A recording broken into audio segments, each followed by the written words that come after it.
আলু চাষি বন্ধুরা আসসালামু আলাইকুম। বন্ধুরা, আলু চাষের আগে অবশ্যই আমাদের জানতে হবে যে আলু কীভাবে লাগাতে হবে এবং আলুর সারি বাদে সারির দূরত্ব কত এবং কীভাবে চাষ করলে আমাদের আলু সঠিক ফলন পেতে পারি। তো বন্ধুরা, আজকে আমরা সেটাই জানবো কীভাবে আপনারা আলু লাগাবেন বা আলু লাগালে সঠিক ফলন পেতে পারেন। তো বন্ধুরা চলুন জেনে আসি। তো বন্ধুরা, ভিডিওটি শুরু করার আগে অবশ্যই চ্যানেলটি সবাই সাবস্ক্রাইব করে দেবেন এবং ভিডিওটিতে একটি লাইক এবং একটি কমেন্ট করবেন। তো বন্ধুরা, আমরা যখন আলু চাষ করি তো আলু চাষের আগে অবশ্যই আমাদের আলুর যে জমিটা আছে সেটা সুন্দরভাবে চাষ করে নিতে হবে এবং সার যা কিছু আছে সব কিছুই সঠিক পরিমাণ দিতে হবে।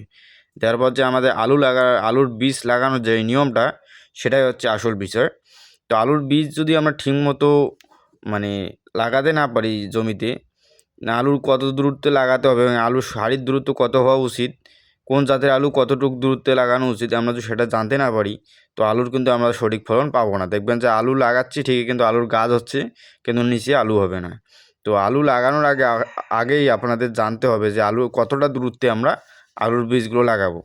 তো বন্ধুরা, আমরা যখন আলু লাগাই তো অবশ্যই আমরা কিন্তু বর্তমান যারা আলু চাষ করি তারা সবাই কিন্তু হাইব্রিড জাতের আলু চাষ করি, যাতে কী হয় ফলনটা একটু বেশি পাওয়া যায়। তো এই জাতে আলুগুলো চাষ করার আগে অবশ্যই আমার জানতে হবে যে সারিগুলো আমরা কতটুকু দূরত্ব লাগাবো।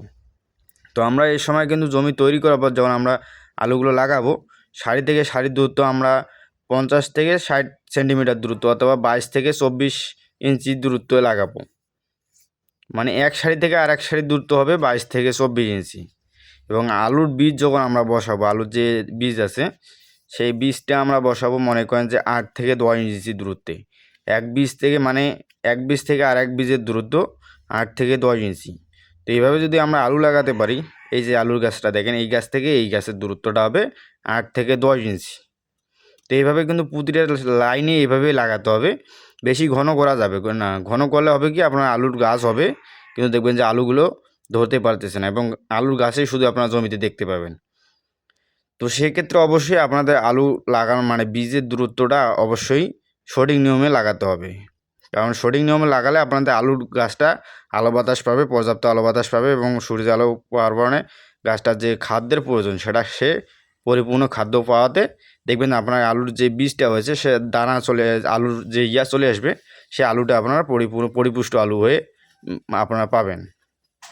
তো এরপর যে আলুর যে সারিগুলো আছে এক সারি থেকে আর এক সারির দূরত্ব হবে 22 থেকে 24 ইঞ্চি। তাহলে আপনাদের কাজ লাভটা কী হবে, দেখবেন যে আলুর যে মাটিগুলো আছে মানে মাটি যখন এখন কিন্তু বেঁধে দেওয়া হয়নি এখন আলু, তো কিছুদিন পর যখন আপনারা মাটি তুলে দিবেন তো এই মাটিটা কিন্তু একবার তুলে দিলেই কাজটা হয়ে যাবে।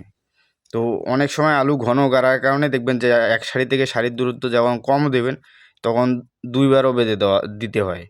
আর যখন আলুর মানে এক সারি থেকে আর এক সারির দূরত্ব একটু বেশি করে দেবেন, মনে করেন 22 থেকে 24 ইঞ্চি দিলে হবে কি আপনার একবার বেঁধে দিলেই হয়ে যাবে।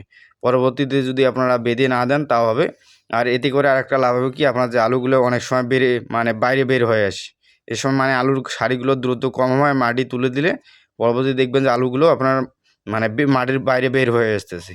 তো এই সময় এই কারণে যদি আপনারা মানে দূরত্বটা একটু বেশি করে দেন, মানে সঠিক পরিমাণে দেন, তো দেখবেন যে আপনার আলুগুলো আর বের হয়ে আসতেছে না এবং আলুগুলো আপনার পরিপুষ্ট আলু হচ্ছে। আর আলু কিন্তু বাইরে বের হয়ে আসলে সেই আলুগুলো কিন্তু বেশি মানে বড় হয় না। আর যে আলুগুলো মাটির ভিতরেই মানে ঢাকা থাকে সেই আলুগুলো দেখবেন যে আপনার অনেক সুন্দর হয়েছে এবং বড় হয়েছে। তো অবশ্যই আলু লাগানোর আগে এই নিয়মগুলো আপনারা মেনে চলবেন এবং এই নিয়মগুলো মেনে আপনারা আলুগুলো লাগাবেন। তো বন্ধুরা, আজকে এ পর্যন্তই। যদি ভিডিওটি ভালো লাগে অবশ্যই একটি লাইক এবং একটি কমেন্ট করে জানিয়ে দেবেন কেমন হয়েছে, আর চ্যানেলটি সাবস্ক্রাইব করে দেবেন। সবাই ভালো থাকবেন। আসসালামু আলাইকুম।